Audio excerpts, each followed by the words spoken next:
Ever stared at a spreadsheet and wished you could instantly tally up those brightly colored cells without manually counting them one by one? Today, we're diving into how to count those visually distinct cells in Excel, unlocking efficient data analysis based on your own color coding systems. First, let's tackle the formula method. Imagine you have a column where you've color-coded tasks as completed green, in progress yellow, or urgent red. We can count these specific colors.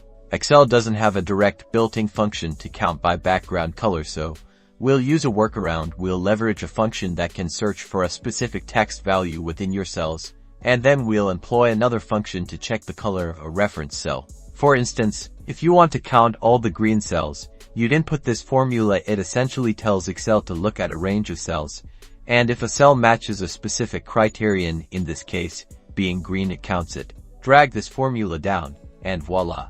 You have an instant count of all your green cells.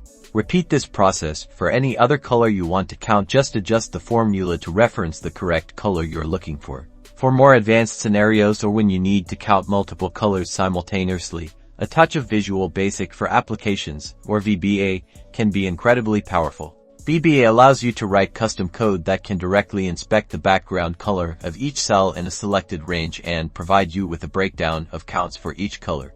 This automated approach saves significant time, especially with large datasets. You can even customize the VBA code to output the results in a convenient format, like a summary table. By mastering these methods, you can transform visual cues in your spreadsheets into actionable data, making your analysis faster and more insightful.